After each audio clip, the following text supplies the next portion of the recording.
So I posted a video the other day about my opinions on franchise churches and how their business, church model works. And loads of folks have been asking me how I know all that stuff. So I've got a video coming out soon where I'll be letting some skeletons out of my closet. But like I said, it's not that these franchise-style churches started with bad intentions or that they even have bad intentions. There's some very good ones. It's just often they kind of get off track. And what happens is that people aren't brought into relationship with Christ, but instead they're brought into a system of control where even the leaders aren't free to be themselves or lead their people the way that they need to be led. And that's how a lot of people come to know Jesus, through that franchise church filter. And it's kind of, at least it is to me. But I want to address something I saw in the comments and DMs as the solution to franchise churches, and that's house churches. Now, I'm a huge proponent of the house church movement, massive supporter. They're not perfect by any means, but for some folks it meets a need that big box churches don't. Now, a lot of the house church movement is predicated on the first century Acts 2 church model. They devoted themselves to the apostles' teaching and fellowship, to the breaking of bread and the prayers. Awe came upon everyone because many wonders and signs were being done through the apostles. All who believed were together and had all things in common. They would sell their possessions and goods and distribute the proceeds to everyone as any had need. Day by day, as they spent much time together in the temple, they broke bread at home and ate their food with glad and generous hearts, praising God and having the goodwill of all the people. And day by day the Lord added to their number those who were being saved. Now, that's the Jerusalem church, the original church. And tradition says that it started on Pentecost, when the fire fell on 120 people in the upper room. And Peter was filled with the Spirit and gave his first public sermon. And by the end of the day, the church added 3,000 new members. Now, that's not a bad day.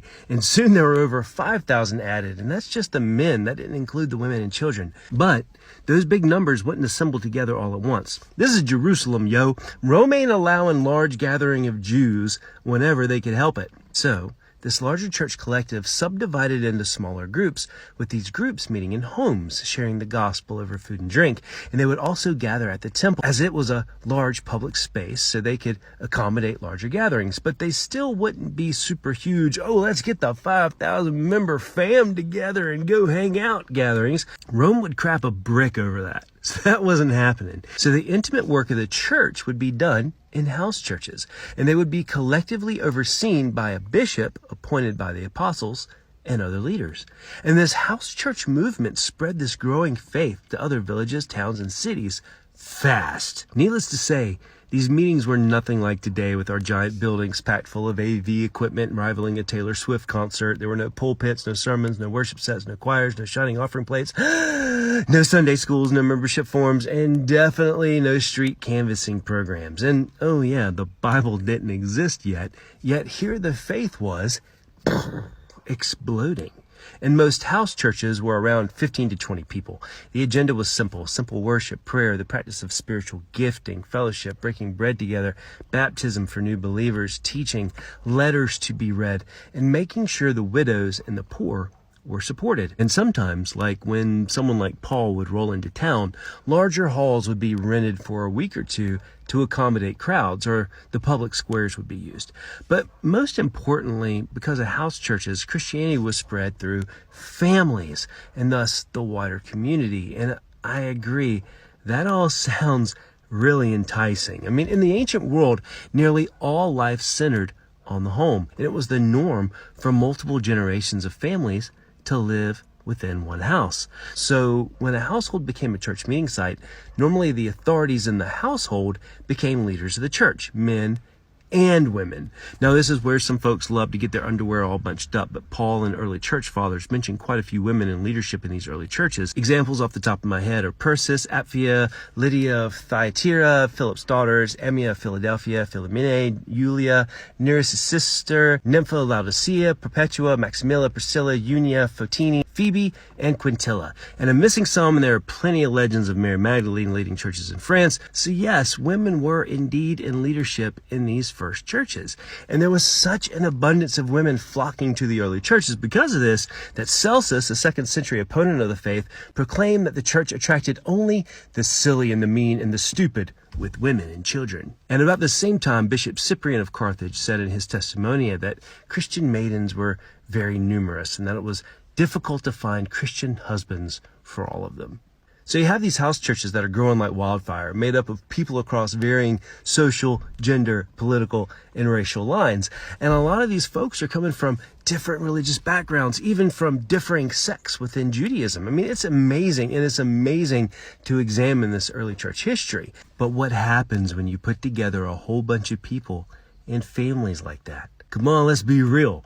People gonna people, and things got complicated, because as these churches multiplied, massive issues arose, and within a few short years, the ideals of Acts 2 were left behind. Because, well, the early church, it wasn't some paragon of purity. And we know this because of this book right here, your Bible. After the Gospels and the book of Acts, the remainder of the New Testament is a series of letters that were sent to the first churches that crisscross cities like Rome, Ephesus, and Corinth, and regions such as Celtic Galatia. So when you read Corinthians, those letters aren't to one large church, but were shared among a mass collection of house churches made up of families. And when you're reading these New Testament letters addressing issues and specific sins, it's because these early churches and families were rife with sexual immorality, incest, getting smashed on booze during church meetings, racism, sexism, ineffective leadership, bad money management, suing one another, questions of authority, false gospels and teaching, and just plain old forgetting about Jesus and the day-to-day operation of the church. These letters were for problems in the earliest churches. So when we say, oh, we got to get back to the early church, just realize it won't perfect. But don't hear what I'm not saying. I'm not saying today's church is any better. That's a whole different argument. But when you say we have to get back to the early church because it's the best model, you best know that the early church was not the pinnacle of perfection. House churches aren't immune by any means to problems and issues that larger churches face. And in some ways, the problems can loom larger and impact greater because the nucleus of these churches are even smaller than the larger churches.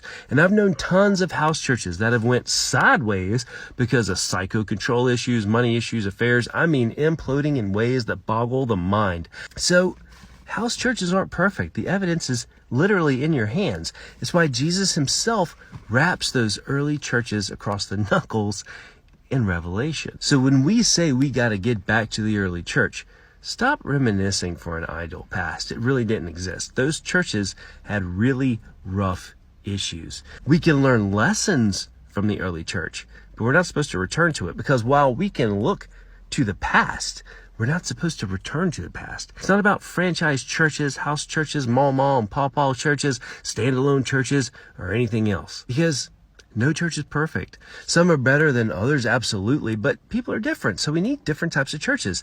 I don't like franchise churches. A lot of people do. Some people love house churches. Some people are completely freaked out by them. But I do know that as the church, as the bride of Christ, we're supposed to be moving from glory to glory. And even in the midst of all of our crazy issues, I do believe that's what's happening. Because let me tell you, the church, it's evolving. My personal belief is that the church, Big C Church, is on the cusp of the greatest reformation in its history and is about to look way different than it ever has. So my heart is to explore what church is becoming now, in this age. What will the ecclesia look like? How will it share the pure love of Jesus and spread an awareness of the glory of the Lord as the waters cover the sea? How do we break down the denominational and divisional lines where we disagree and instead unite where we do agree? Jesus. That's what I'm interested in exploring. So, where do you stand on this?